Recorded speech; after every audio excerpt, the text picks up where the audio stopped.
I shouldn't be here. Not in the East Wing. Not at midnight. Definitely not wearing this thin cotton nightgown that suddenly feels more revealing than it did 30 seconds ago.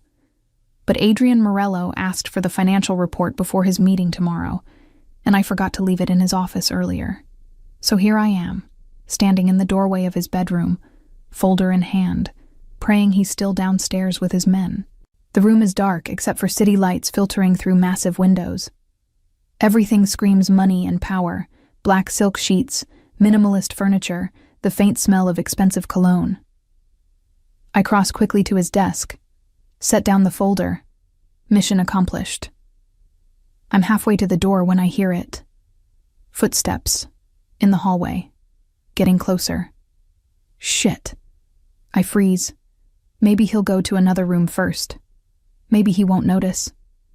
The door opens. Adrian Morello fills the doorframe, and my stupid heart does that thing it's been doing since I was 16 and didn't know any better. He's still in his suit. Black. Perfectly tailored. But the tie is loosened, the top button undone. Sleeves rolled up to reveal the tattoo on his forearm that I've memorized against my will. His eyes find me instantly, scan from my bare feet up my legs, linger on the nightgown, travel to my face. Something dark flashes in his expression. Nora. My name sounds different in his voice. Lower. Dangerous. What are you doing in my room? I forgot to leave the report. I was just at midnight.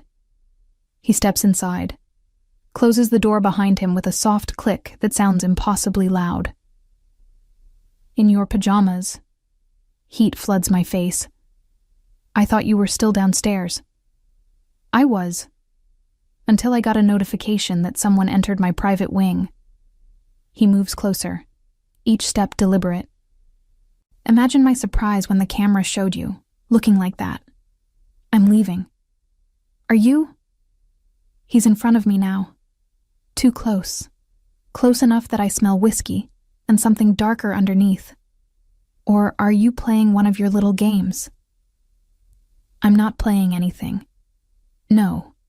His hand comes up, braces against the wall beside my head. The other rises, 2 fingers under my chin, tilting my face up to his. The touch is gentle but firm, impossible to ignore. You want to play? His voice drops lower. That sarcastic edge I've known my entire life sharpened into something more dangerous. Walking into my room dressed like that, leaving reports like you're not trying to get a reaction. Adrian, I just forgot. Then you can wait until I'm done enjoying the view. His thumb brushes my jaw. Once. You've been avoiding me for 3 days. Now you show up here. At night. Looking like every fantasy I'm not supposed to have. My breath stops. You're drunk. I'm sober enough to know exactly what I'm doing. His eyes drop to my mouth. Back up. And what I'm about to do. Which is... He reaches past me. I hear a key turn in the lock. My pulse skyrockets. You want to play games, Nora? His smile is slow. Predatory. Then you're going to stay locked in here with me. Just us. Close enough to feel the heat. Let's see how long you can keep pretending this isn't what you came for. That's not... I didn't come here for... Didn't you? He leans closer, his breath against my ear. You've been provoking me since you came back. Those little comments. Those looks. Walking around my house like you own it. Like you're not Marco's little sister. Like you're not completely off limits. Then let me go. No. The word is final. I'm done playing nice. Done pretending I don't notice every single thing you do. Done acting like you don't crawl under my skin every time you walk into a room. His hand slides from my chin to the back of my neck. Not tight. Just there. Claiming. So here's what's going to happen. You're going to stay here. With me. And we're going to have a conversation about why you've been baiting me for 3 days straight. I haven't been baiting you. Liar. His eyes are dark, intense.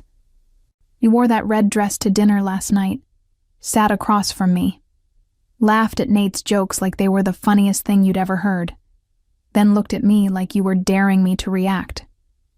I was just being friendly. You were being deliberate. His thumb strokes the pulse point in my neck. And it worked. Because here we are, locked in my room, exactly where we've been heading since you walked back into my life 6 months ago. My heart hammers. This is insane. This is overdue. He drops his hand, steps back, creates space I should be grateful for but somehow resent. Sit. What? Sit, on the bed. We're talking. His smile is slight, sharp. Unless you'd rather I keep you trapped against that wall. I'm flexible.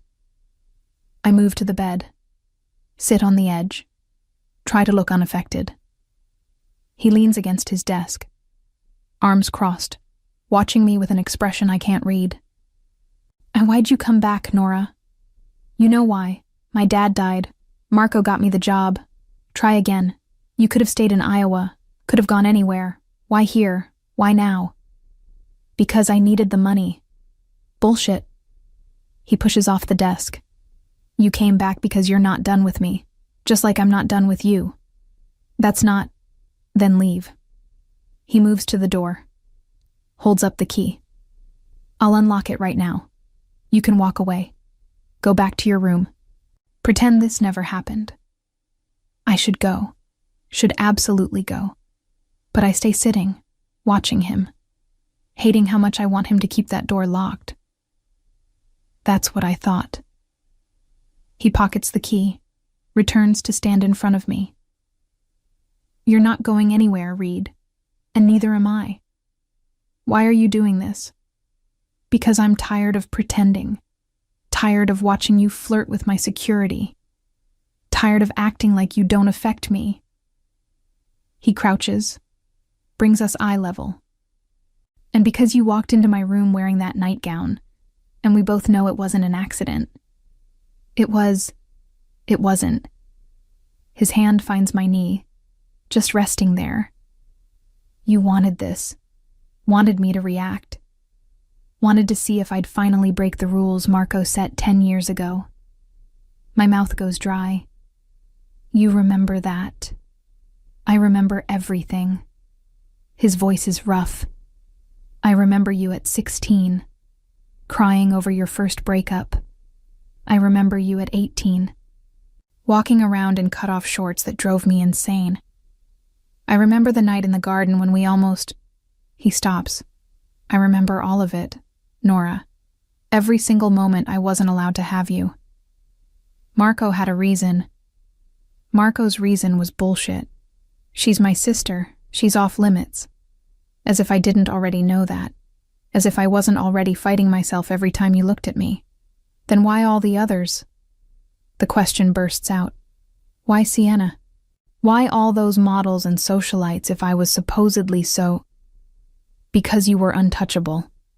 His expression hardens. Because every time I got close, your brother reminded me you were forbidden. So I found women who weren't. Women who didn't matter.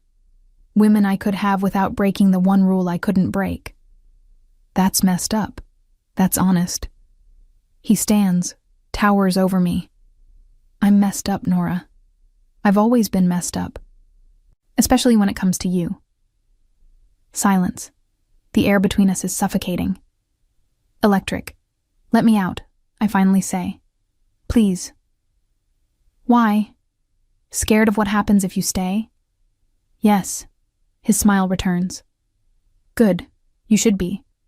Because if you stay much longer, I'm going to stop being a gentleman about this. You're never a gentleman. True. But I've been trying. For Marco. For you. For the last 10 fucking years. He moves to the window. Gives me space. Now I'm done trying. So either you leave now, or you accept that we're having this conversation. All of it. Everything we've been avoiding. I should leave. Should demand the key. Should run back to my safe little room in the staff wing. Instead, what conversation? He turns. The look on his face steals my breath. The one where I admit I've wanted you since you were too young for me to want. Where you admit you came back for me. Where we finally stop lying to ourselves about what this is. And what is this? Trouble. His smile is dark. The worst kind of trouble. The kind that's going to destroy us both if we're not careful. Then maybe we should be careful. But we won't be. He crosses back to me. Because you're still sitting on my bed, and I'm still watching you like you're the only thing in this room that matters. And neither of us is leaving until we figure out what the hell we're going to do about it. My phone buzzes. Text from Marco. Where are you? Your room is empty. Adrian sees it. He's checking on you. He always does. I know, because he knows I'm a threat. Adrian's jaw clenches. Tell him you're fine. I'm locked in your room. Tell him you fell asleep in the library, that you'll be up in 5 minutes. I stare at him. You want me to lie to my brother? I want 5 more minutes without him breaking down my door. His eyes hold mine. 5 minutes, Nora. Then I'll let you go. I promise. Against my better judgment, I text back, fell asleep in library, coming up now. Adrian's smile is slight, triumphant. 5 minutes, I say. Then you unlock that door. 5 minutes. He sits beside me on the bed, close enough to touch. Starting now. And as I sit there, heart hammering, skin on fire from his proximity, I realize 5 minutes with Adrian Morello might be 4 minutes too many. Or maybe, terrifyingly, not nearly enough.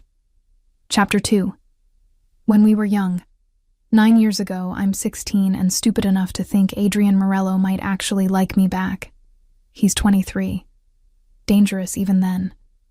The kind of dangerous that makes my friends whisper warnings I pretend not to hear. But when you grow up in the same house, me in the staff quarters with Dad, him in the main mansion, dangerous starts to feel normal. And normal starts to feel like something else entirely. It's July, scorching. The kind of Chicago summer that makes the mansion feel like a prison.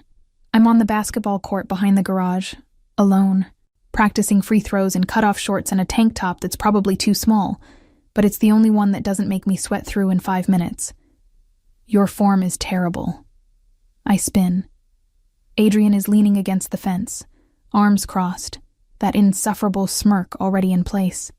Nobody asked for your opinion. I'm giving it anyway. He pushes off the fence, walks onto the court like he owns it, which, technically, he does. You're throwing with your arms, not your legs. I'm doing fine. You've missed 6 shots in a row. That's not fine. That's embarrassing. He grabs the ball from my hands. Watch. He demonstrates. Perfect arc. Nothing but net. Show off, I mutter. Bitter loser. But he's grinning. Try again. This time, bend your knees. Follow through. I try. Miss. Again. See? Terrible. I hate you. No, you don't. He moves behind me, hands on my shoulders, adjusting my stance. Feet shoulder width. Bend here. Elbow in. His breath is against my neck. My heart is doing things it absolutely shouldn't. Now shoot. I do.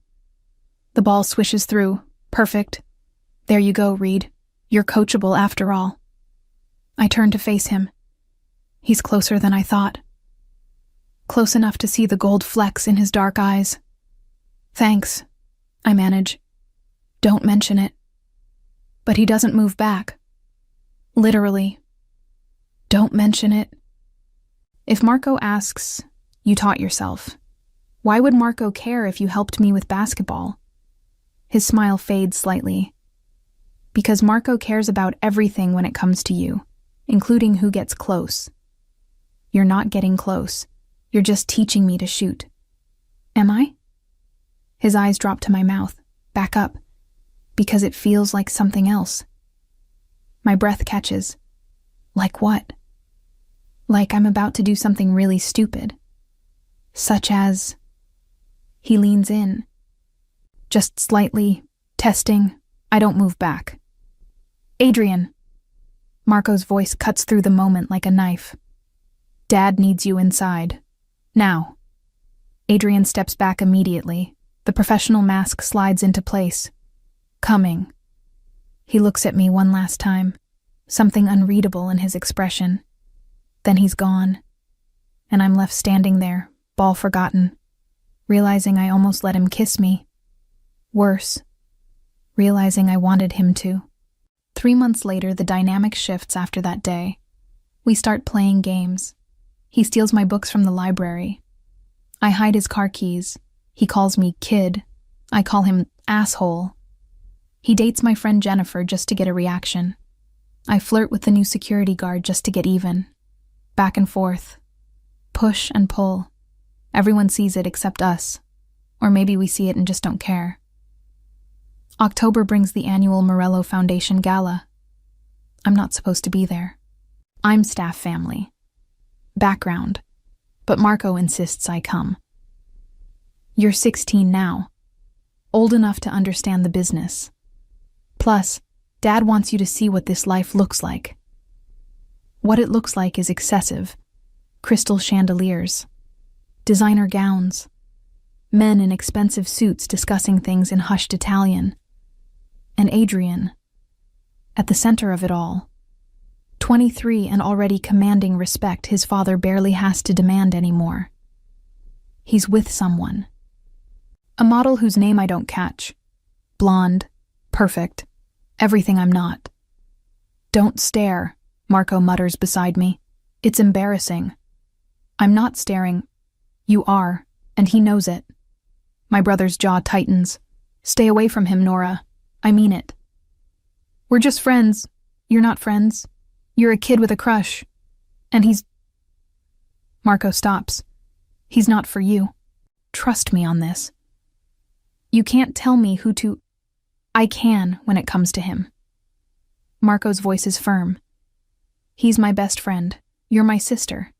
And those two things don't mix. Ever. Understand? I don't answer. Just watch as Adrian laughs at something the model says. His hand on her lower back. His attention completely on her. Like I don't exist. December. The pool party incident Christmas break. Most of the family is in Italy. Adrian stays behind for business, which really means something illegal he doesn't talk about.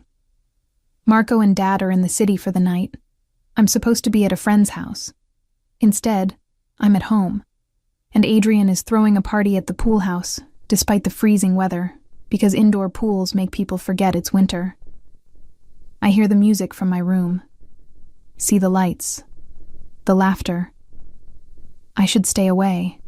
Should absolutely stay away. But I'm 17 now, almost an adult, and I'm tired of being treated like a kid. So I put on the only swimsuit I own, red, bought on sale, nothing special, and walk to the pool house like I belong there. The room is packed. Music pounding. People I half recognize from Adrian's business meetings. And there he is, in swim trunks and an unbuttoned shirt. Wet hair. That devastating smile he gives everyone except me, until he sees me. The smile falters. Something darker replaces it. He crosses the room. Slow. Deliberate. What are you doing here, Reed? It's my house, too. It's a party, adults only. I'm 17, practically an adult. I lift my chin. Besides, nobody else seems to care. I care. His hand finds my elbow. Firm. Come on. You're leaving. I just got here. Nora. His voice drops. Warning. Don't make this difficult. Or what? You'll throw me out. In front of all your friends. His jaw clenches. You're drunk. I'm sober. Unlike everyone else here. I pull my arm free. If you want me gone, You'll have to physically remove me. Something flashes in his eyes. Careful what you dare me to do.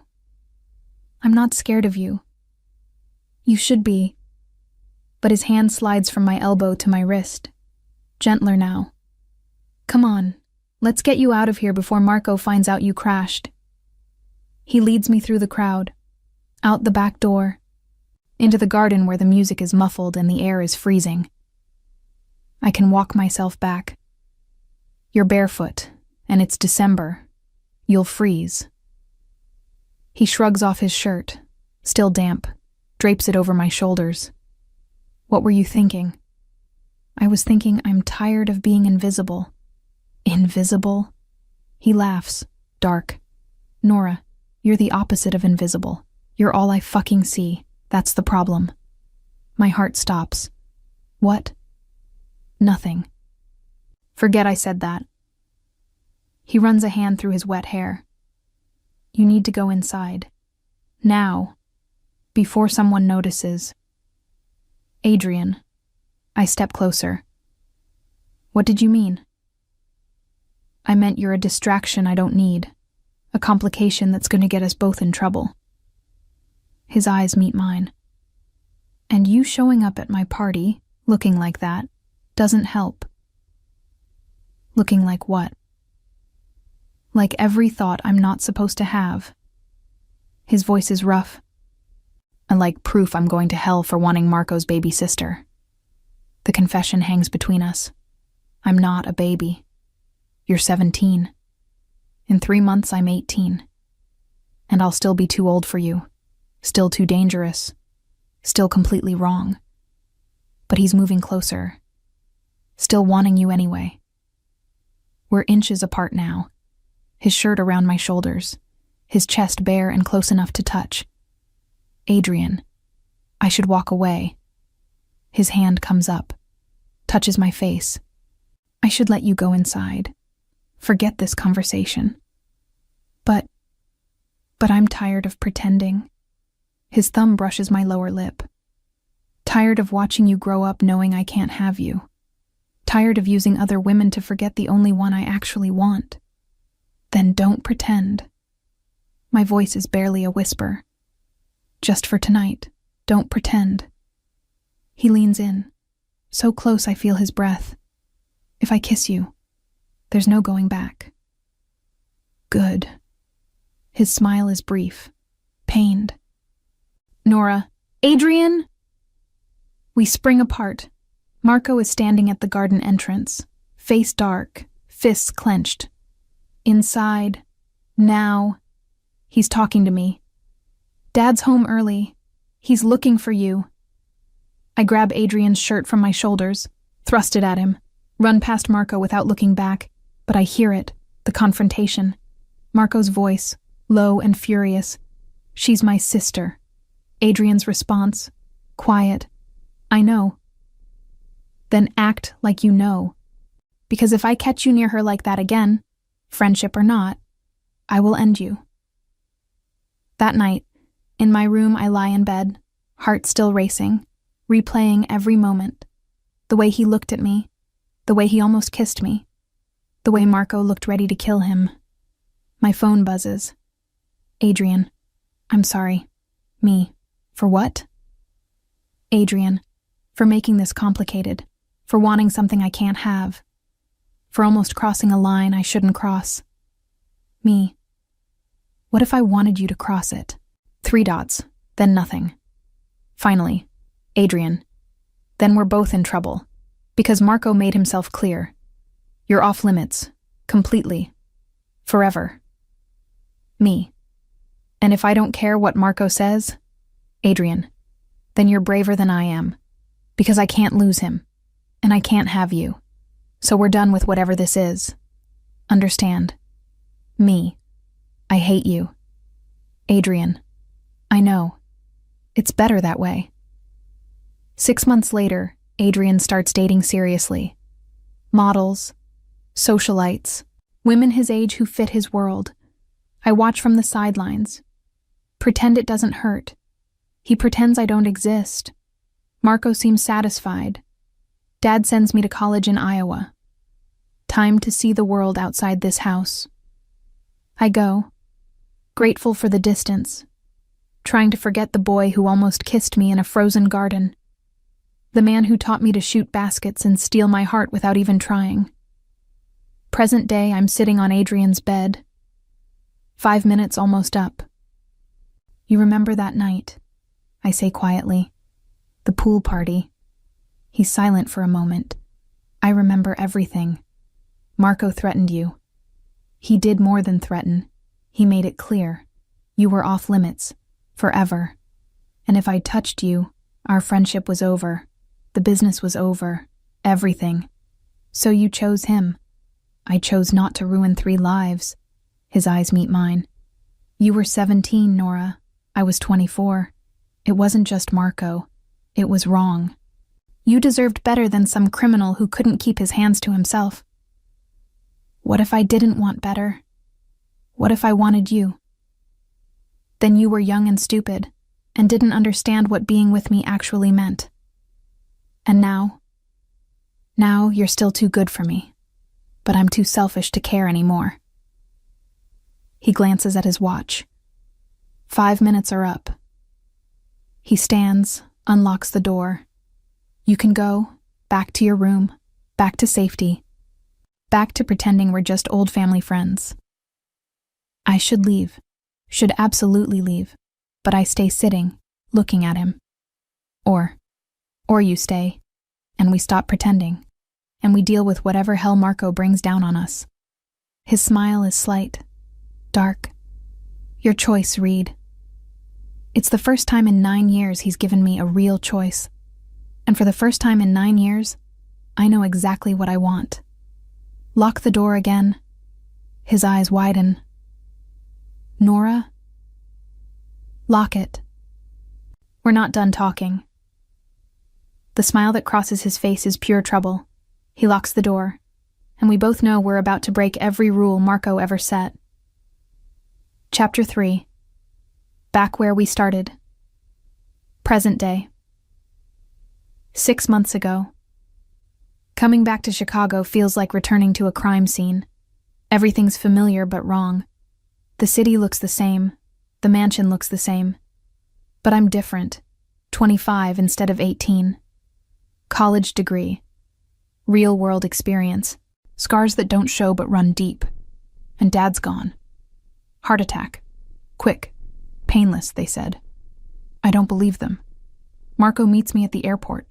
Hugs me so tight I can't breathe. I'm sorry I wasn't there, he says into my hair. You were working. I understand. Still, you shouldn't have been alone. He pulls back. Studies my face. You look tired. I am tired. I grab my suitcase. Can we just go? The drive to the mansion is quiet. Marco keeps glancing at me like I might break. I got you a job, he finally says, if you want it. Doing what? Administrative assistant, managing household operations, events, suppliers, nothing dangerous, good pay. You'd live on site. At the mansion. Your old room is still empty, or we can set you up in the staff apartments if you'd rather. The mansion is fine. I stare out the window. Does Adrian know? Marco's jaw tightens. It's his house. He approved it. That's not what I asked. He knows. And before you ask, yes, I reminded him you're off limits. That hasn't changed. I should feel relieved, protected. Instead, I feel exhausted. I'm not 18 anymore, Marco. I know, but he's still Adrian, and you're still my sister. His hands tighten on the wheel. Promise me you'll stay away from him, from that part of his life. I promise. The lie tastes bitter. Because the truth is, I never stopped thinking about the boy who almost kissed me in a frozen garden, and now I'm moving back into his house. Day 1. I see him before he sees me. He's in the main sitting room. Phone pressed to his ear. arguing in rapid Italian, suit jacket discarded, sleeves rolled up. That same tattoo on his forearm that I remember tracing with my eyes when I was too young to understand why it made my stomach flip. He looks older, harder, more dangerous. Also, unfairly attractive. I'm hovering in the doorway with Bianca, the house manager who's been here since before I was born, when he turns. Our eyes meet. The world stops for exactly 3 seconds. Then his mouth curves into that infuriating smirk I thought I'd forgotten. Well, well. He ends his call without looking away. Look who grew up. Adrian. I force my voice steady. Thanks for the job. Thank Marco, he insisted. He moves closer, assessing. Though I have to admit, I'm curious to see if you're still as much trouble as you used to be. I was never trouble. You were always trouble. He stops in front of me. Too close. Still are, apparently. Those jeans should be illegal in a business setting. Read. Heat floods my face. They're professional. They're distracting. His smile widens. But we'll allow it. For now. Bianca clears her throat. Mr. Morello, perhaps we should discuss Miss Reed's responsibilities. She knows her responsibilities. Keep the house running. Don't ask questions about the business. Stay out of trouble. His eyes haven't left mine. Think you can manage that? I managed fine for 7 years without you. Did you? Something flickers in his expression. Funny. I heard you came back the second Marco offered, almost like you missed something here. I missed my family. Your family. Right. He finally steps back. Bianca will show you around. Let me know if you need anything. Anything at all. The way he says it makes my skin warm. He leaves, taking all the oxygen with him. That man, Bianca mutters, is going to be a problem. What do you mean? Her look is knowing. Honey, I've worked here 15 years. I know trouble when I see it. And the way he just looked at you. That's trouble with a capital T. Week 1. We fall into a rhythm that feels like warfare disguised as professionalism. I'm organizing the kitchen inventory when he walks in at 6 a.m. You're up early. Someone has to make sure you have coffee. I don't look up from my tablet. How considerate. He moves to the espresso machine, though I'm perfectly capable of making my own. The 5 coffee makers you've broken say otherwise. That was years ago. 6 months ago. Bianca told me. You threw one at the wall during a conference call. His laugh is low. It was a frustrating call. It was a $3,000 machine. I'll try to control my temper around appliances. He takes a sip, grimaces. This is terrible. Then make it yourself. Where's the fun in that? He leans against the counter. I'd rather watch you huff around the kitchen pretending I'm not here. I'm not pretending anything. I'm working. You're avoiding eye contact. There's a difference. I finally look at him. Mistake. He's in workout clothes. Gray t-shirt, athletic pants, hair still damp from the gym. Happy now? I snap. Ecstatic. His smile is infuriating. How's the adjustment? Living here again? Fine. Liar. You hate it. I can tell. I don't hate it. You hate that I'm here, that we're in the same house, that you can't avoid me like you did for 7 years. He sets down his cup. Tell me, Nora, what were you running from? Me, or what you felt about me? I wasn't running. You disappeared the second you graduated. Didn't come back for holidays. Barely called Marco. That's running. That's called having a life outside this house. That's called being a coward. His voice drops. But you're back now, and we're going to have to deal with whatever this is, whether you're ready or not. There's nothing to deal with. Keep telling yourself that, Reed. He heads for the door, Stops. By the way, you still bite your lip when you're nervous. Some things never change. I wasn't aware I was biting my lip. Damn him for noticing. Week 3. The provocations escalate. He holds meetings in the library when I'm trying to organize files. Am I bothering you? I ask pointedly as 5 men in suits discuss something in hushed Italian. Not at all. Stay. You're a lovely distraction. His smile is dangerous. I stay, partly out of spite, partly because leaving feels like losing. I'm in the garden reading when he finds me. Interesting choice. He gestures to my book. Romance novels in public. Brave. It's a good book. Is it the Mafia boss, or the innocent heroine you identify with? He sits beside me uninvited. Actually, don't answer that. I already know. You know nothing about me. I know you used to read in the garden at sunset because the light was perfect for the mood. I know you dog-ear pages instead of using bookmarks because you like the intimacy of marking your place. I know. Stop. My voice is sharper than intended. Stop pretending you paid attention. You barely acknowledged I existed after Marco. After Marco made it clear you were off limits. His expression hardens. After I had to watch you leave for college and pretend I didn't care. After 7 years of wondering if you'd ever come back. You didn't seem to miss me. You were too busy with, I stop. With who? The models? The socialites? He leans closer. Want to know a secret, Reed? Every single one of them was a poor substitute for the one woman I actually wanted. My breath catches. Don't what? Tell you the truth. That I counted down the days until you turned 18. That I hated myself for it. That when you left for college, I told myself it was for the best. His hand finds my book, closes it gently. But now you're back, and I'm done pretending. Adrian. Nora. Marco's voice cuts through the moment. Meeting in 5. You need to take notes. Adrian stands. Smooth. Professional. Duty calls. He hands me back my book. We'll finish this conversation later. He leaves me there.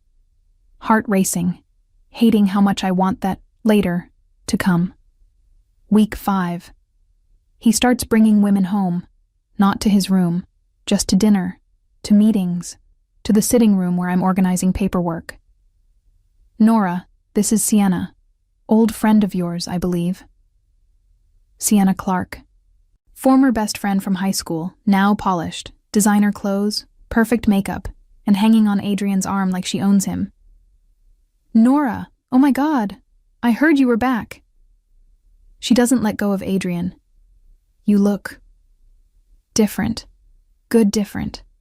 Very wholesome. The word stings. Thanks. You look successful. I try.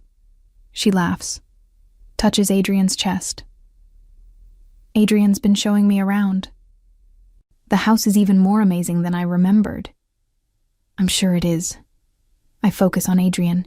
Do you need anything else, or can I finish the inventory? You can finish. His eyes hold mine. Sienna and I have dinner plans anyway. How nice. I gather my papers. Have fun. I make it to the hallway before the tears start. Bianca finds me in the linen closet, crying into a pillowcase.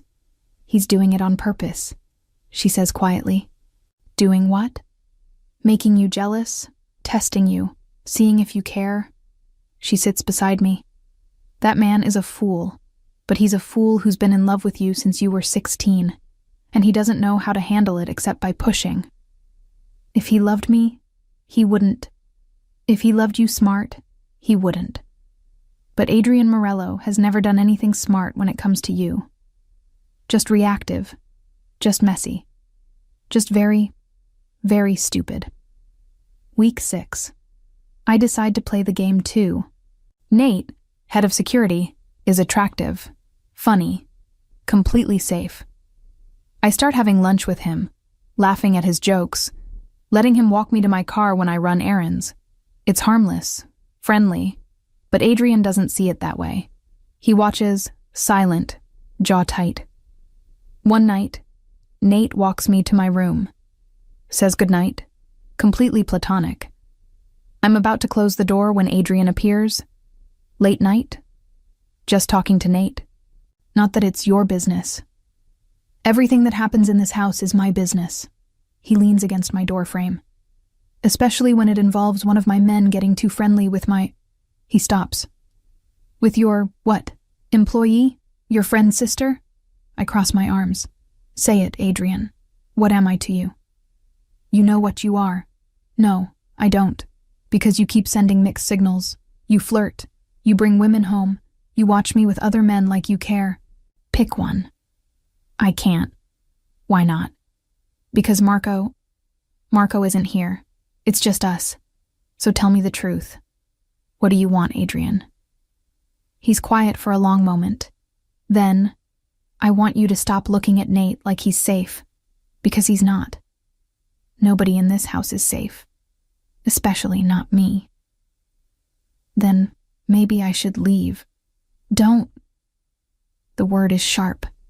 Desperate. Don't leave again. I can't. He stops. Runs a hand through his hair. Just stay. Please. It's the please that destroys me. Okay, I'll stay. Good.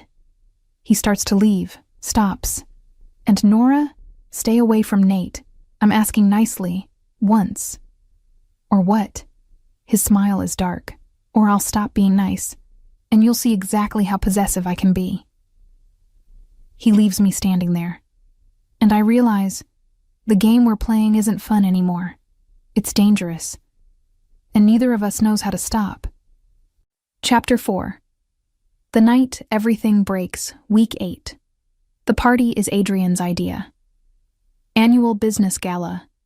Bianca explains while helping me into a dress I can't afford. All the major families, politicians, donors.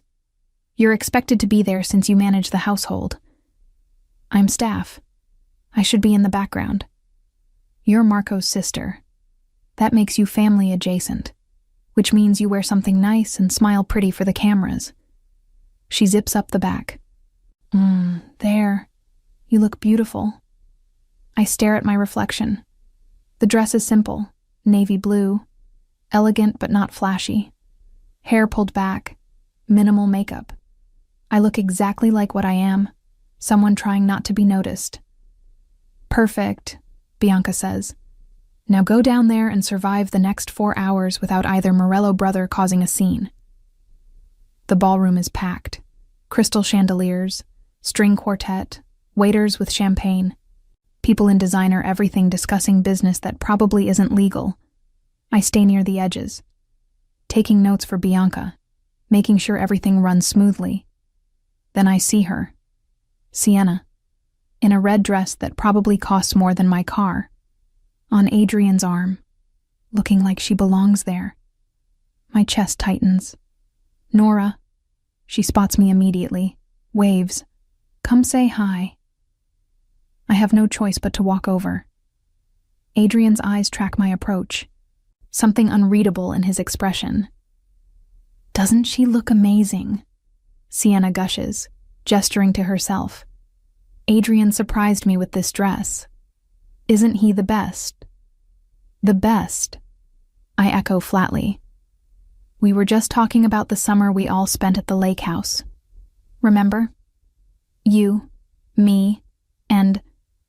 Oh, what was that boy's name? The one with the boat. I don't remember.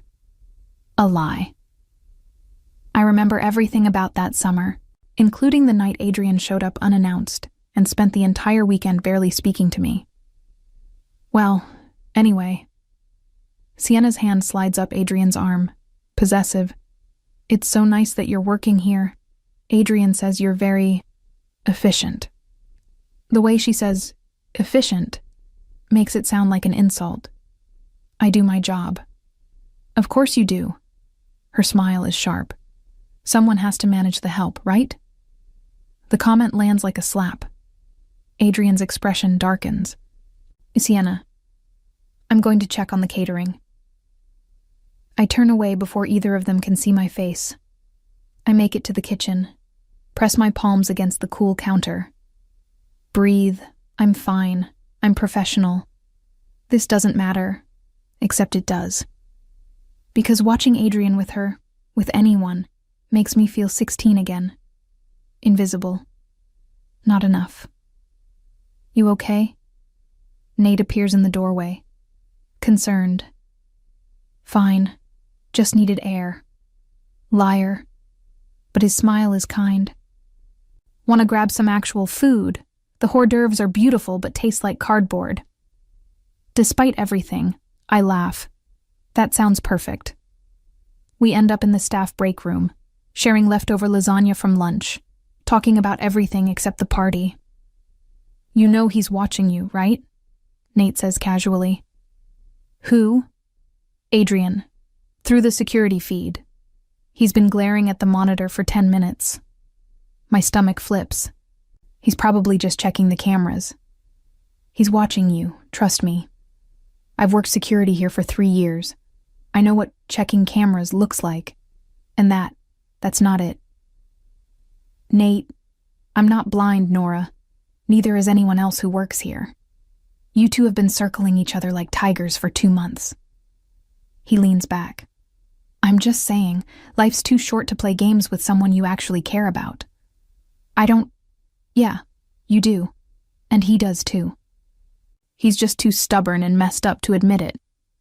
Nate stands. Come on, let's get you back to the party before Marco sends a search team. I return to the ballroom feeling slightly better, until I see the scene at the bar. Marco is talking to a group of men, laughing. One of them makes a gesture toward me. Reed's daughter, right? Didn't know she was back. She's managing the household, Marco says, pride in his voice. Does a great job. Practically runs this place. Pretty girl, single. Marco's expression tightens. Off limits. The man laughs. To everyone, or just certain people? To everyone who values their life. They laugh. It's friendly, protective even. But then someone else speaks. Louder. Slightly drunk. She's practically family at this point, isn't she? Living here, working here, almost like a Morello. That's when Adrian's voice cuts through. Cold, sarcastic. Carrying across the room. Family? He laughs. Sharp, mean. She's the help, gentlemen. Let's not get confused about roles here. The room gets quieter. Adrian. Marco starts. I'm serious. She's staff. Very efficient staff. But staff nonetheless. He takes a drink. Nobody's looking twice at her unless I'm paying them to.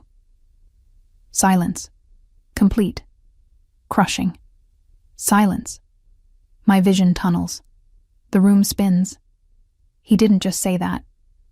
He couldn't have... But the look on Marco's face says he did. And the look on Sienna's face, triumph mixed with fake sympathy, confirms it. I don't remember walking out. Don't remember getting to my room. I just remember locking the door and sliding down it. Tears come. Hot. Angry. Humiliated. Nobody's looking twice at her unless I'm paying them to. The words play on repeat, each time cutting deeper. There's a knock. Soft. Nora. Marco's voice, gentle. Can I come in? I unlock the door, let him enter. He takes one look at my face and pulls me into his arms. I'm going to kill him. Don't. My voice is muffled against his chest. He's not worth it. He's drunk and stupid, and he didn't mean... Yes, he did. I pull back, wipe my eyes. He meant every word. I'm just the help, the girl who grew up in the servants' quarters. Nothing special, nothing worth... Stop. Marco's hands frame my face. You're worth everything, and he's an idiot who doesn't deserve you. Then why does it hurt so much? Because you love him. You've always loved him, even when you shouldn't. His expression softens. I should have seen this coming. Should have protected you better. This isn't your fault. It is. I brought you here. I thought... He stops. I thought maybe enough time had passed, that you'd both grown up. That maybe what? That maybe I was wrong to keep you apart. He sits on my bed, defeated. But after tonight, maybe I was right all along. He's too broken, too damaged, too much like our father. The comparison stings. He's not. He just humiliated you in front of the entire family because he's too proud to admit what he feels. How is that different from Dad treating Mom like she was beneath him until the day she left? I have no answer. Marco stands. Pack a bag. You're leaving. Tonight, I'll find you an apartment, a new job, away from this house and that asshole. Marco, I mean it. You're not staying here another night. Not after what he... The door swings open. Adrian stands there, still in his tux, tie undone, hair disheveled, eyes wild. Out, he tells Marco. Fuck you. Out. It's not a request. Marco looks at me. You want him here? No. Yes. I don't know. Give us 5 minutes. Nora. Please. 5 minutes. Then he leaves.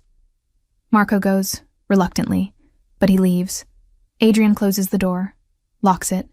We stand there, 10 feet apart, an ocean of hurt between us. I'm sorry, he finally says. For which part? Calling me the help, or making sure everyone knew I was beneath you. He flinches. I was drunk. You were honest. My voice shakes. You said what you've always thought. I'm not good enough. I'm not... That's not what I think. Then why did you say it? The tears return. I hate them. Hate showing weakness. Why did you humiliate me in front of everyone? He's quiet. Then, because Sienna asked if you and I were together, and I panicked. You panicked. Yes, I panicked. Because if I told the truth, that I've been in love with you since you were 16, Marco would kill me. The family would judge you. You'd become a target. So I lied. Badly. Cruelly. And I destroyed the one person I was trying to protect. The confession hangs in the air. You don't love me, I whisper. You just... I've loved you for 9 years. His voice breaks. 9 years of watching you. Wanting you. Hating myself for it. Using other women to forget you. Failing miserably every single time. Then why? Because love makes me mean. Makes me stupid. Makes me say terrible things because I'm terrified of losing control. He moves closer. And tonight, when Sienna pushed, when everyone was watching, when I felt the walls closing in, I lashed out, at the safest target, you. I'm not a target. You are. For me. For my enemies. For everyone who'd use you to hurt me. His hands clench. That's why I've kept you at a distance. Why I brought women home. Why I've been an asshole for 2 months. Because keeping you close means putting you in danger. And I won't stop. I'm crying openly now. Just stop. You don't get to break me and then claim it was for my protection. That's not love. That's cowardice. I know. You hurt me. I know. In front of everyone, you made me feel like nothing. I know. And I'll regret it every day for the rest of my life. He's in front of me now, close enough to touch. But I'm done. Done lying. Done hiding. Done pretending I don't love you so much it's killing me. Adrian, I love you, Nora Reed. I've loved you since you were 16 and crashed my pool party, since you challenged me in the garden, since you left for college and I spent 7 years trying to forget you. His hand comes up, touches my face. I should pull away. Can't. I love you. And I'm terrified. and I have no idea how to do this without destroying us both. But I can't keep lying. Not anymore. My heart is hammering. You don't mean that. I mean every word. Then prove it. My voice is steady now. Clear. Because words are easy. Actions matter. And right now, all I see is a man who hurts me and expects forgiveness. Then tell me what you need. Tell me how to fix this. I need time, space, to figure out if loving you is worth the pain. He drops his hand, steps back. Okay. Okay. Time, space. Whatever you need. His smile is sad. But I'm not giving up, Reed. I'll wait. However long it takes. Because you're worth waiting for. He unlocks the door, leaves, and I stand there, destroyed and rebuilt in the same breath, wondering if love is supposed to hurt this much, or if we're both just too broken to do this right. Chapter 5. The Misunderstanding. Hey, love. Thank you for being here at my romance library with me. Can you help me with something? Rate this story from 1 to 10. Leave a suggestion of what you want to see more of. CEO. Enemies to lovers. Roommates. Slow burn. Insta-love. Tell me everything.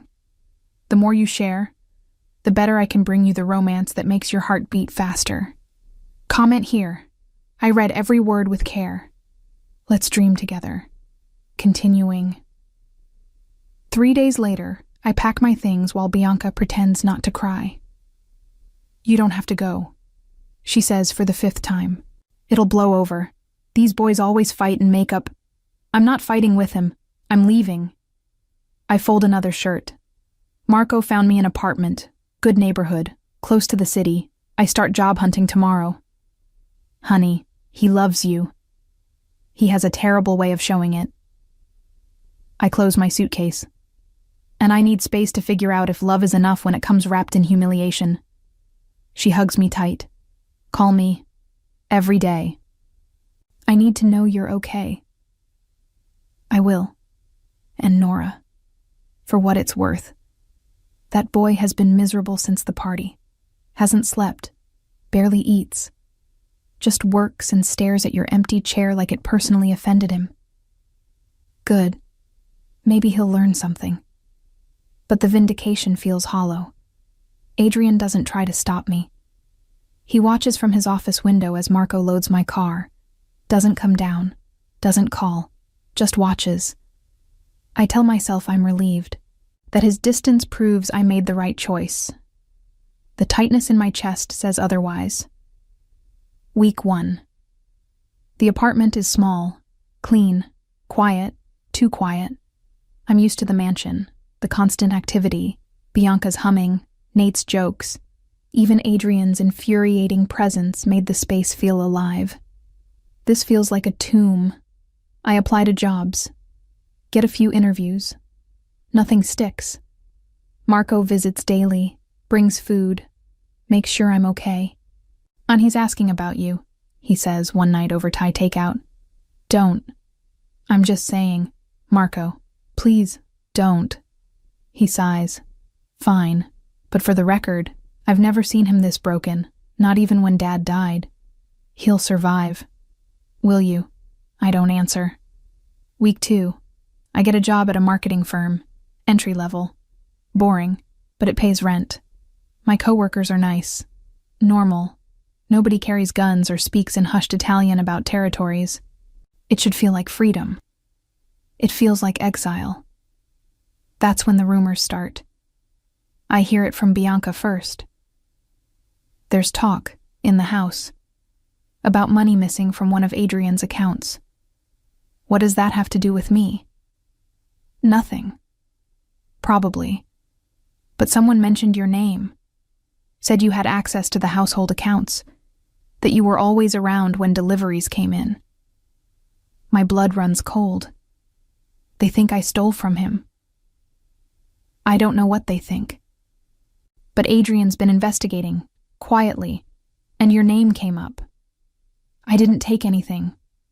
I know that, You know that. But in that world, suspicion is enough. Week 3.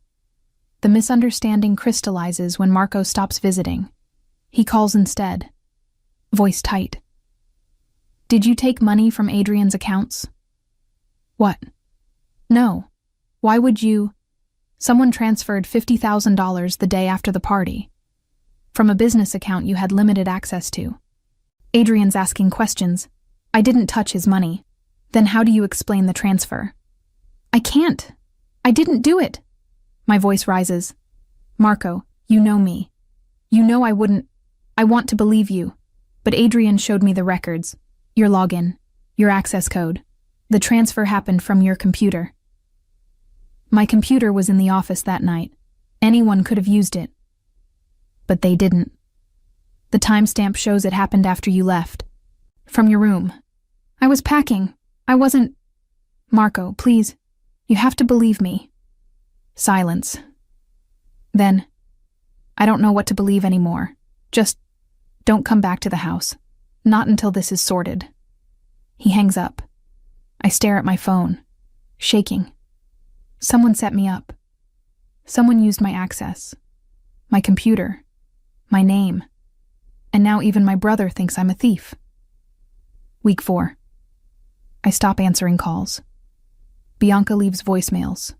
Worried. Asking me to call back. Nate texts. Says Adrian's been different. Won't elaborate. I ignore all of it. Because what's the point? Adrian thinks I stole from him. Marco doesn't trust me. The family probably thinks I'm exactly what Adrian called me at the party. Just the help. Ungrateful. Disloyal. Better to disappear completely. I'm working late at the firm when my new boss, Richard, mid-40s, married, calls me into his office. Nora, got a minute? Sure. He closes the door. Sits on the edge of his desk. Too close. I've been impressed with your work. Really impressed. Thank you. In fact, I think you have real potential here. Leadership potential. His hand lands on my shoulder. If you play your cards right. My stomach turns. I appreciate that. Do you? His hand slides down my arm. Because I can fast-track your career. Get you better projects. Better pay. All you have to do is... I step back. I'm not interested. His smile hardens. That's disappointing. I was hoping we could be... friendly. Friendly? Very friendly. He moves closer. Think about it. A girl like you, no connections, no family support, living alone in the city, could use a mentor. Someone powerful. I said I'm not interested. Then maybe you should reconsider your position at this firm. His voice drops. Cold. Because girls who don't play nice don't last long here. I'm walking to my car in the parking garage, dark, empty, terrifying, when I realize someone's following me. Not Richard, someone else. Male, large, moving with purpose. My keys are in my hand, phone in my pocket, heart hammering.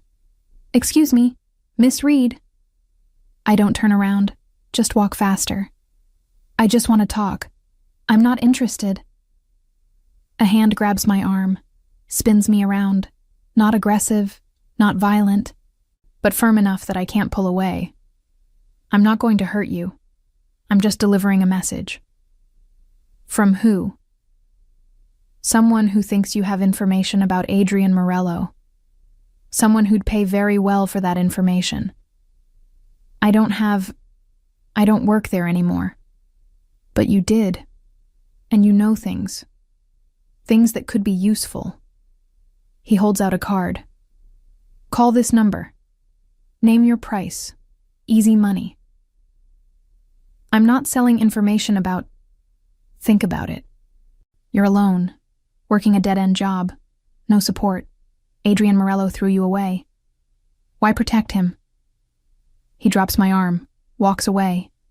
I stand there, shaking, card in hand. And for the first time, I wonder, did Adrian send this man? Is this a test? Or are his enemies really this bold?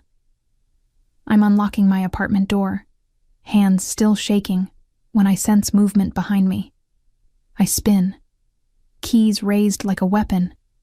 Adrian is standing in the hallway, not threatening, not aggressive, just there, looking like he hasn't slept in weeks. What are you doing here? My voice is sharper than intended. Making sure you're safe. I'm fine. You're being followed. Some asshole in a parking garage just tried to recruit you, and your boss is sexually harassing you. His jaw tightens. So no, you're not fine. How do you know about, have you been watching me? Yes. The honesty is startling. You have no right. I have every right. You're in danger because of me, because people think you know things about my business, because someone stole money and made it look like you did it. He runs a hand through his hair. So, yes, I've been watching, and I'm not apologizing for it. You think I stole from you? No. His expression softens. I never thought that. Not for a second. Marco said, Marco's an idiot who jumped to conclusions. I showed him the records to see if he knew anyone who might have accessed your account. He assumed I thought you did it. Adrian steps closer. I know you didn't take anything, Nora. I've known from the start. Then why didn't you tell me? Why let me think? Because I'm investigating. And if someone set you up, they're watching to see how we react. I needed them to think we believed it, that we'd turned on you, that you were vulnerable. So I was bait. So you were protected. Nate's been following you, making sure nobody gets too close, making sure you're safe. His voice roughens. I would never let anything happen to you. You let my brother think I'm a thief. I told Marco the truth yesterday. After I confirmed the real thief was one of Sienna's friends trying to cause trouble between our families. His smile is grim. She's been handled. Handled how? Don't ask questions you don't want answered. We stand there, hallway dim, too much unsaid. I miss you, he finally says. I miss you so much it's killing me. Adrian, I'm not asking you to come back. I'm not asking for forgiveness. I'm just asking, let me keep you safe. Let me fix this. Then I'll leave you alone. I promise. You're terrible at leaving me alone. I know, but I'll try, if that's what you want. Is it what I want? To be safe from him? To move on? To forget 9 years of wanting? I don't know what I want anymore. Then let me make it easier. Come back to the mansion. Just for a few days. Until I'm sure the threat is gone. You can stay in your old room. We don't have to talk. We don't have to... anything. Just let me know you're safe. Marco knows the truth now. He's on board. He wants you safe too. I should say no. Should maintain boundaries. Should protect myself. But the man who just tried to recruit me is still out there. Richard is still my boss. The world feels dangerous in ways it didn't a month ago. 3 days, then I'm gone. 3 days. His relief is palpable. Thank you. Later that night, I'm back in my old room. Same bed, same view, different person. My phone buzzes. Adrian, thank you for trusting me, even when I don't deserve it. Me. I don't trust you. I'm just tired of being alone. Adrian, I'll take it. Me. 3 days. Then I'm gone. Adrian.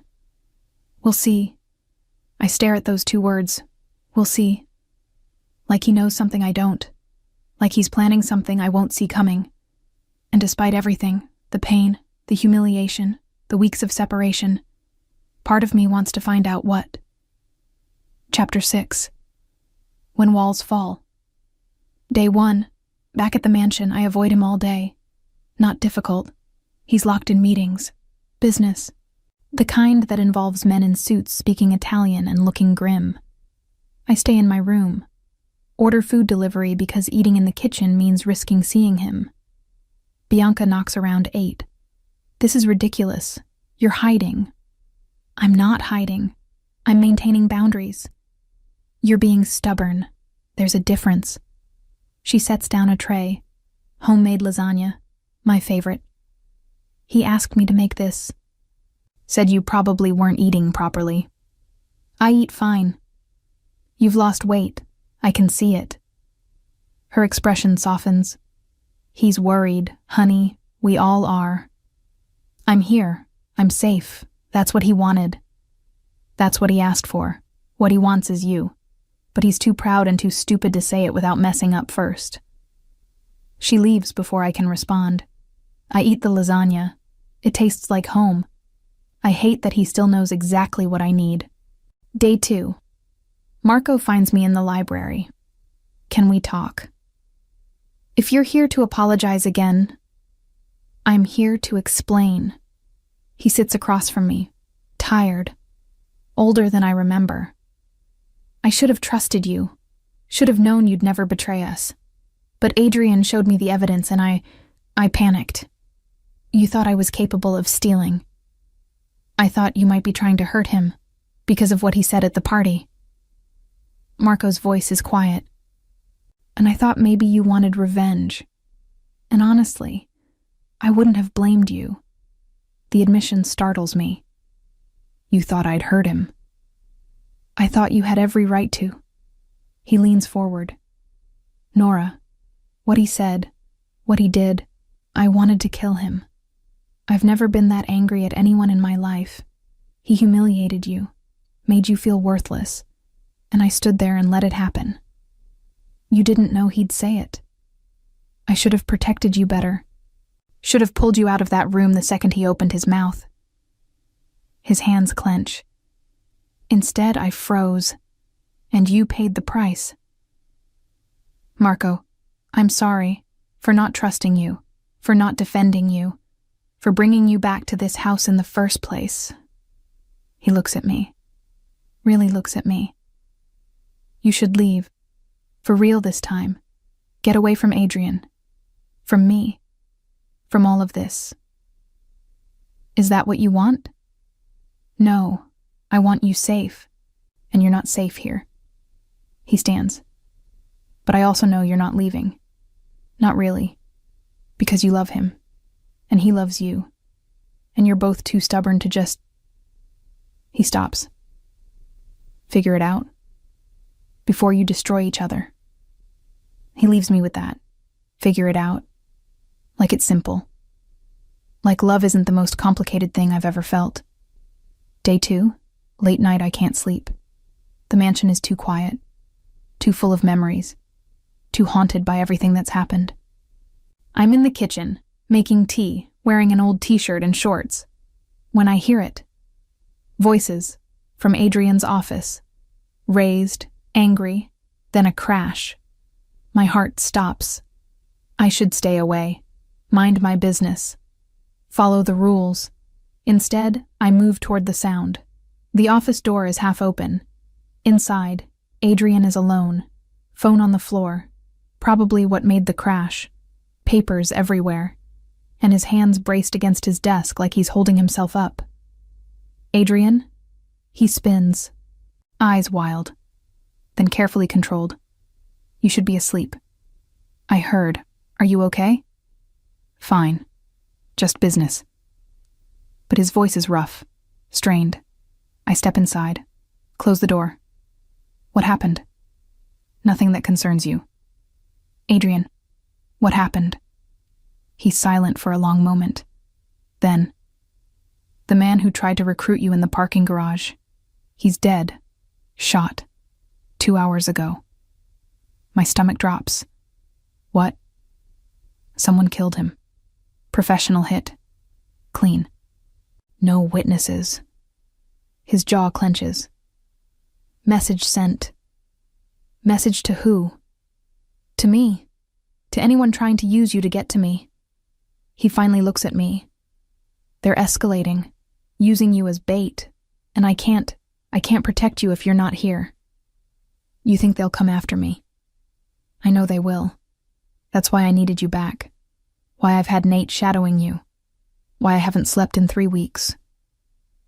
His control cracks slightly. Because if something happened to you, it would destroy me. And they know it. How do they know? Because I made it obvious. At the party. By humiliating you. His laugh is bitter. I tried to push you away. Tried to make them think you didn't matter. Instead, I showed everyone exactly how much you mean to me. By calling me worthless. By reacting like a man terrified of losing something he can't have. He moves around the desk. Closer. Everyone saw it. The panic. The overreaction. The cruelty that only comes from fear. And now you're a target because I couldn't keep my feelings hidden.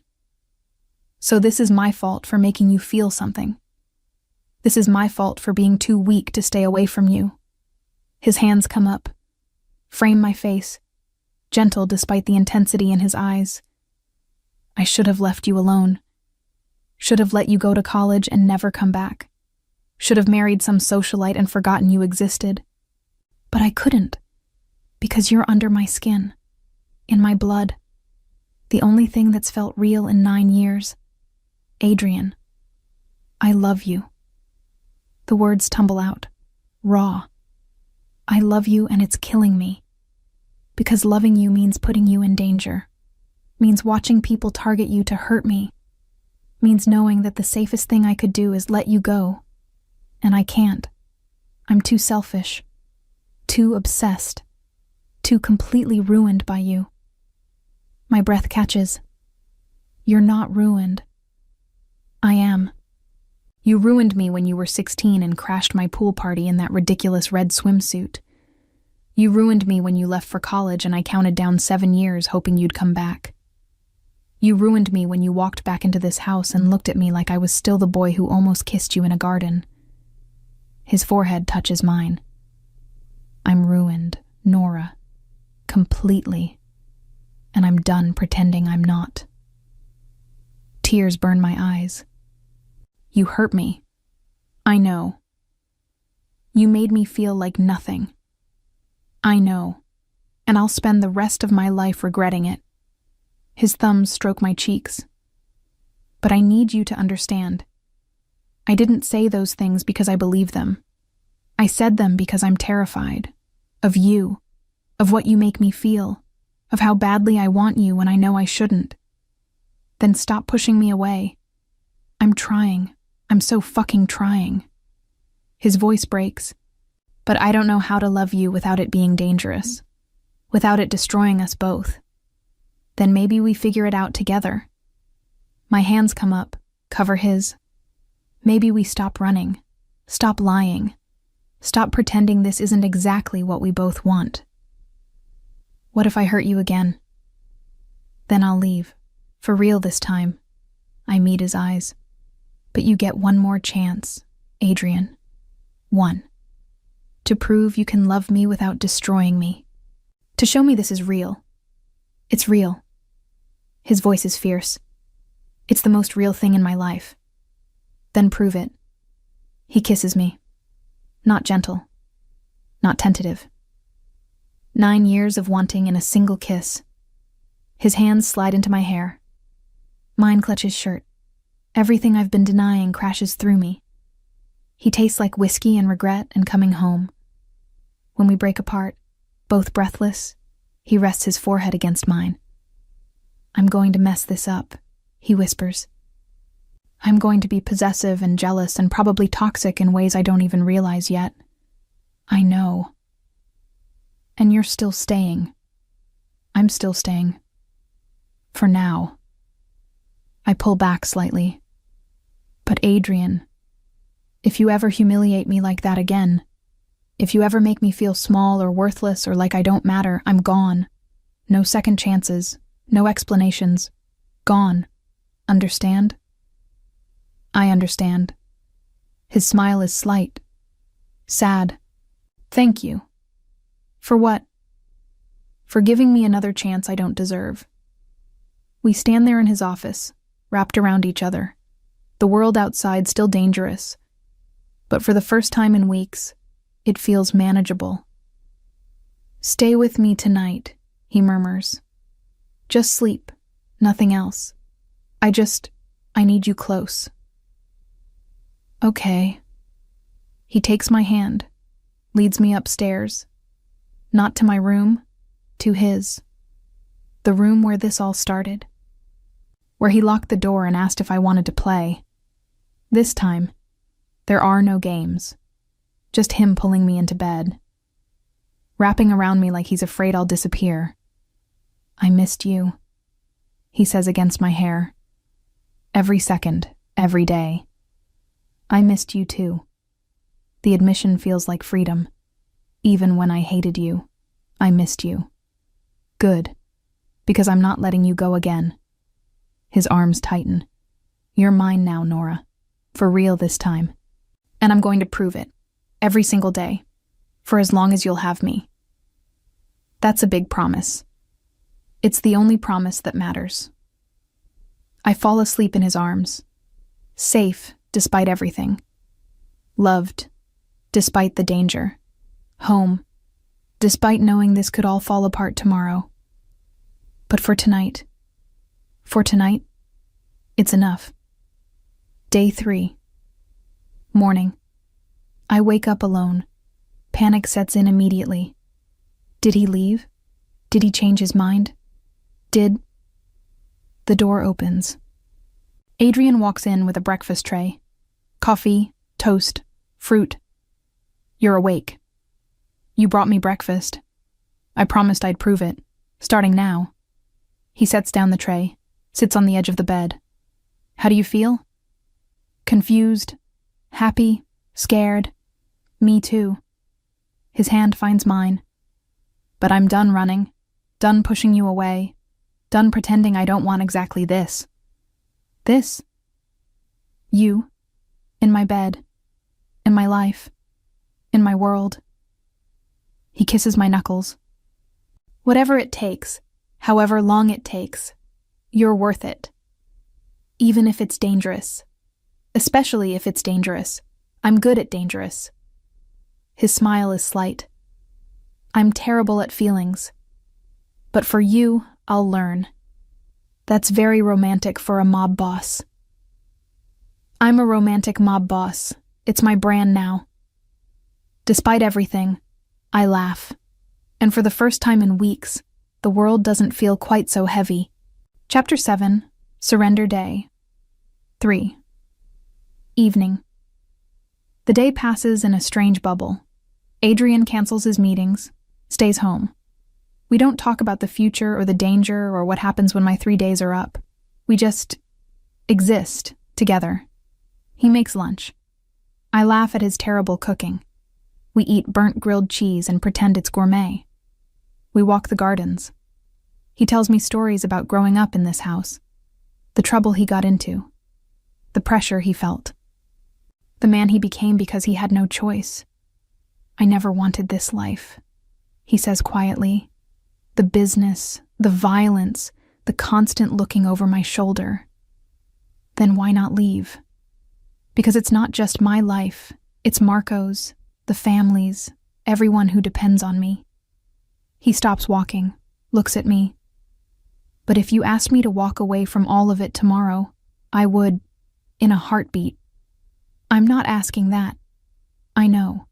But I need you to know, you're more important than any of it.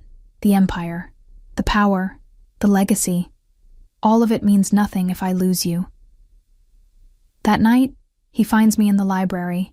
I'm curled up on the couch, reading, lost in a world that isn't this complicated. "What are you reading?" I hold up the book. Romance. Predictably. His smile is soft. "Let me guess. Brooding hero. Innocent heroine. Forbidden love. Maybe. Art imitating life?" He sits beside me. Close enough to touch. Or life imitating art. Both. I set down the book. "Adrian, We need to talk about what happens next. I know. He takes my hand. Your 3 days are almost up. They are. And you're probably planning to leave. Go back to your apartment, your job, your safe, normal life. I was, past tense. I turned to face him fully. Because somewhere between burnt grilled cheese and garden walks, I realized something. What's that? I don't want safe. I don't want normal. My voice steadies. I want this. You. Even when it's messy and dangerous and completely insane. His expression shifts. Hope and disbelief warring. Nora. But I need you to promise me something. Anything. No more games. No more using other women to make me jealous. No more pushing me away when you're scared. I squeeze his hand. If we do this, really do this, I need all of you. Not just the parts you think are acceptable. All of it. The good, the bad, the terrifying. You don't know what you're asking. I know exactly what I'm asking. I'm asking for honesty, for partnership, for you to trust that I'm strong enough to handle your world. I lean closer. Because I am, Adrian. I've always been strong enough. You just never gave me the chance to prove it. He's quiet for a long moment. Then, you're right. I'm what? Right. About all of it. I've been protecting you from things you don't need protection from. Treating you like you're fragile when you're the strongest person I know. His hand comes up, touches my face. I'm sorry. For underestimating you. For not seeing what's been right in front of me this entire time. And what's that? That you're not some innocent girl who needs saving. You're a woman who knows exactly what she wants. Who's capable of standing beside me instead of behind me. Who's been ready for this since the day you came back. His thumb strokes my cheek.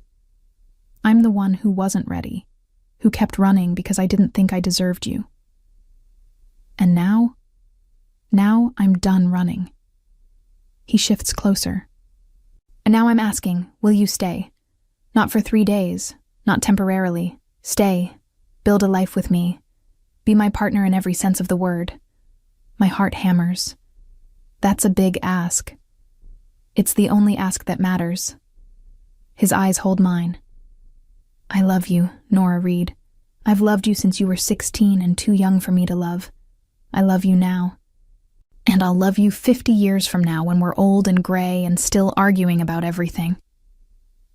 You're assuming I'm saying yes. I'm hoping you're saying yes. His smile is slight, vulnerable.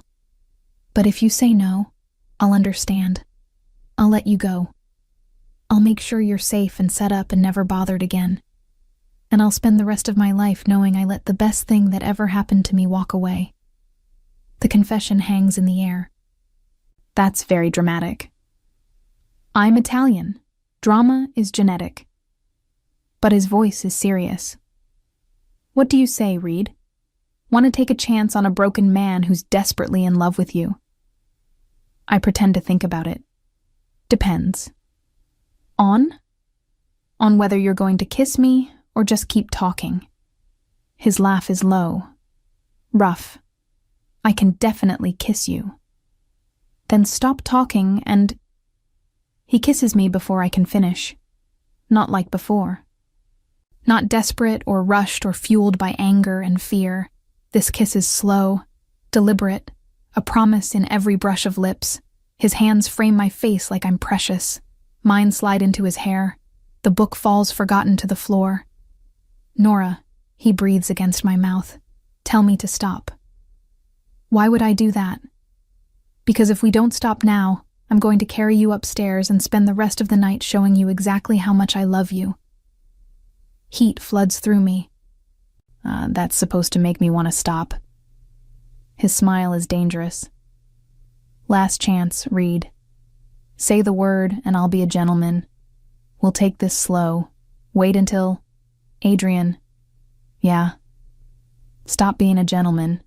I've waited 9 years. I'm done waiting.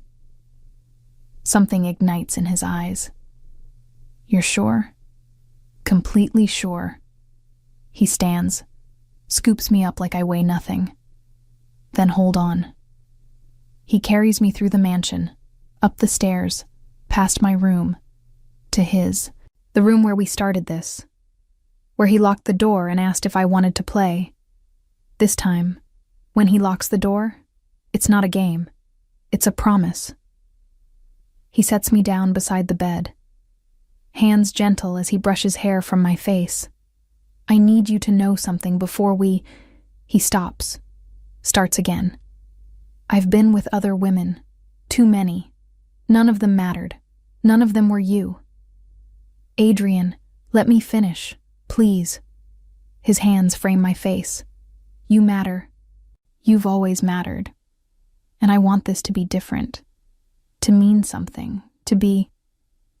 It already means something. I kiss him softly. It's always meant something. Since we were kids. Since that night in the garden. Since I came back and saw you standing in that doorway looking at me like I was the only person in the room. You were. You are. He kisses me again. Deeper. You're the only person who's ever really seen me. Not the boss. Not the criminal. Just me. Then show me. All of you. No more walls. No more hiding. His control visibly cracks. If I start, I won't be able to stop. Good. Don't stop. He kisses me like a man drowning. Like I'm air and water and everything he needs to survive. He guides me to the bed with gentle hands. Every touch reverent. Every kiss a promise. You're sure about this? His voice is rough against my neck. Once we cross this line, there's no going back. You're mine. Completely. I've been yours since I was 16. I pull him closer. I've just been waiting for you to catch up. That breaks him. What happens next changes everything between us. 9 years of wanting finally finding home. Beautiful, he murmurs, hands tracing patterns on my skin. You're so beautiful it hurts to look at you. That's very poetic for a mob boss. You bring out my poetic side. He guides me to the bed, follows me down, along with every other side I didn't know I had. His touch is everywhere, gentle, but firm, as if he were discovering what makes me catch my breath, what makes me tremble, what makes me forget my own name. Look at me, he says when I close my eyes.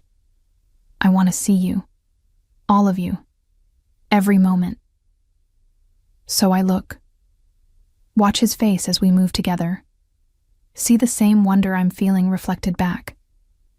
This isn't just physical. It's emotional, spiritual, everything. I love you, he says against my skin. God, I love you so much. Show me. My hands slide down his back. Show me exactly how much. He does, with every touch. Every kiss, every whispered word. The world narrows to just us, his heartbeat under my palm, my name on his lips. The feeling of finally being exactly where we're supposed to be. When everything becomes too intense for me to hold back, I hear him whisper my name as if it were a prayer, and I respond with his, over and over until we're both wrecked and breathless and completely undone. After, we're tangled together. Sheets twisted, heart still racing. He pulls me close, kisses my shoulder, my neck, my temple. Stay, he whispers. Not just tonight. Forever. Stay forever. That's a long time. Not long enough. His arms tighten. I want decades, Nora. I want to wake up next to you every morning. Fall asleep next to you every night. I want arguments and make-up sex and growing old together. I want everything. That's a lot of wanting. It's the appropriate amount of wanting when it comes to you. He shifts so we're face to face. Marry me. My heart stops. What? Marry me. Not someday, not eventually. Soon, as soon as possible. His hand finds mine. I know it's fast. I know we still have things to work through. But I've loved you for 9 years and I'm done waiting. So marry me. Please. Adrian, you can say no. I'll understand. We can take more time, date properly, do this the normal way. But his eyes are desperate, hopeful. But I'm asking anyway, because I want you to be mine, officially, permanently, in every way that matters. Tears burn my eyes. You're insane. Completely. Is that a yes? It's a... I stop.